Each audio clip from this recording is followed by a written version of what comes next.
Assalamualaikum warahmatullahi wabarakatuh. Good morning, day, good afternoon to anyone who watch this video. My name is Muhammad Bahtiar, and today I will complete my presentation about causes of classroom conflict. Without further ado, let's start the presentation.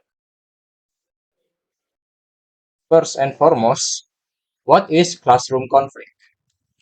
Classroom conflict refers to disagreement or tension that arise between students or between students and teachers, which disrupt the learning environment. Such conflict can stem from a variety of causes, and understanding this can help in preventing and resolving them effectively. Here are the common causes of classroom conflict. The first is competitive atmosphere, intolerant atmosphere, poor communication, inappropriate expression of emotion, lack of conflict resolution skills, and misuse of power by teacher. First, we will explain about competitive atmosphere. Competitive atmosphere is when a classroom emphasizes excessive competition, such as constantly comparing grades or favoring top performers. Students may feel pressured, anxious, or resentful. This can lead to jealousy, rivalry, or bullying, especially among students who feel undervalued. There are a couple of strategies we can use to dispel competitive atmosphere. First, we can emphasize collaboration over competition, such as group projects or peer learning. We can also celebrate individual progress and effort, not just top scorers. We can also foster a growth mindset where mistakes are viewed as learning opportunities. The second is intolerant atmosphere. A classroom that does not embrace diversity or allow for different opinions, cultures, beliefs can become a breeding ground for conflict. Intolerance can lead to discrimination, exclusion, or hostility among students. There are also a couple of things we can do to prevent intolerant atmosphere. The first, we can promote inclusivity by incorporating diverse perspectives in lessons. We can also establish and enforce classroom norms that respect all students. And last, we can encourage open discussion on cultural understanding and empathy. The next, we have poor communication. Misunderstandings are common when there is unclear, infrequent, or disrespectful communication. This can lead to assumptions, rumors, and hurt feelings, sparking conflict between students or with the teachers. To prevent poor communications, we can first teach active listening and respectful speaking. We can also use structured dialogue formats, example, think, pair, share, or restorative circles. We can also encourage students to ask questions and express themselves clearly. Next on our list, we have inappropriate expression of emotion.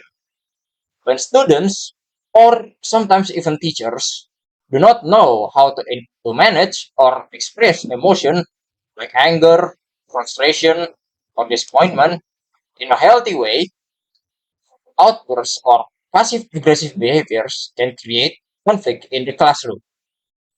To prevent this, we can integrate social emotional learning or SEL into the curriculum in the classroom. We can also try model calm and respectful emotional expression. Last but not least, we can create a safe space where students can share feelings without judgment. The next in our list is lack of conflict resolution skills. Without the ability to listen, compromise, or empathize, students may not know how to handle disagreements constructively. This often leads to unresolved tensions that escalates over time. To prevent this, we can teach basic conflict resolution steps, like, for example, listening or how to express feeling and how to seek compromise between each other. We can also role play common conflict and guide students through this resolution. Plus, we can encourage students with peer meditation or involve a counselor when needed. Last is misuse of power by the teacher. When a teacher uses authority unfairly, although through favoritism, harsh punishment, or disrespect, it can create mistrust and resistance among students. This misuse of power often triggers conflict between students and teachers, or even among students who feel unfairly treated. To prevent this, we as teachers can reflect regularly on one's own behavior and bias as a teacher. We can also practice fairness and consistency in discipline and praise. Thus, we can build positive relationship with students through trust and respect. Next is part two, solving the problem. There are three problems that we have to solve in this part. The first problem that we have is Mr. Eleazar repeatedly had problems when leading a class discussion with his junior high school students. No matter how involved in the topic the students were, there are usually several students sitting in the back who will talk, shout out silly answers, and play with objects they had brought from home. My answer to this problem is Mr. Eleazar's recording issues with disruptive students at the back of the class suggest a lack of clear behavioral expectation and classroom structures. To address this, he should establish and consistently enforce classroom rules from the start of each session. Using proximity control by moving around the classroom can help monitor and subtly discourage off-task behavior, especially in the back. Moreover, implementing structured discussion formats like think, pair, share can keep all students actively engaged and limit the opportunity for destructive behaviors.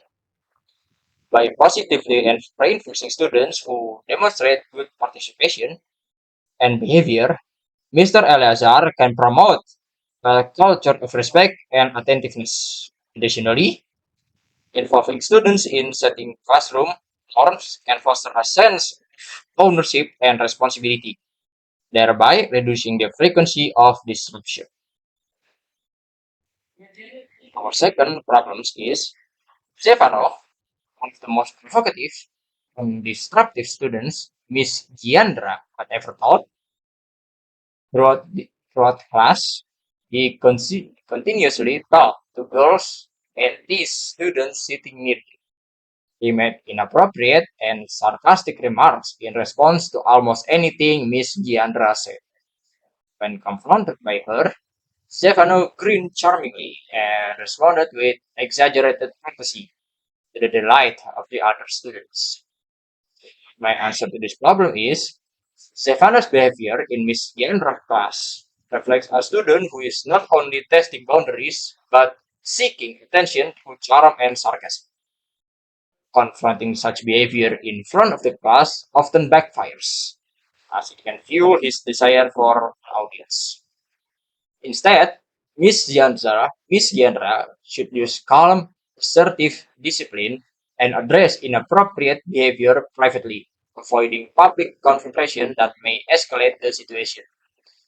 Creating a behavior contract in collaboration with Stefano can help set clear goals and consequences, encouraging accountability, developing a more positive and personal connection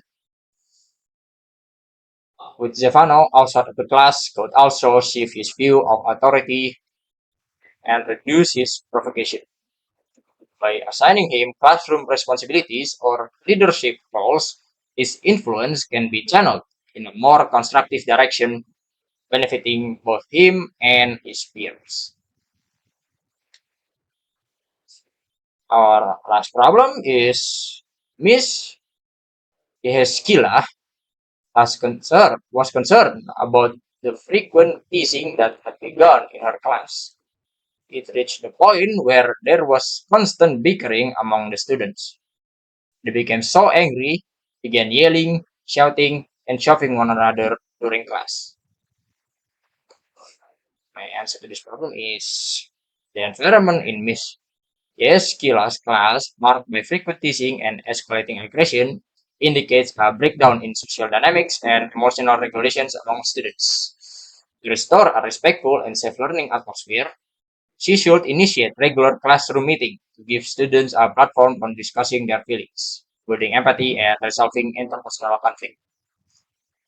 Integrating social emotional learning activities such as role-playing respectful communication for exploring empathy can help students better manage their emotions and interactions. Reinforcing clear anti-bullying policies and making students aware of the consequences of teasing are also critical. Group activities and collaborative projects should be carefully designed to promote teamwork and mutual respect.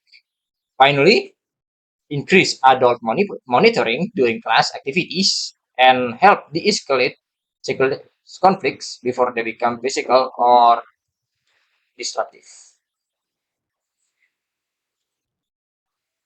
That is all for me.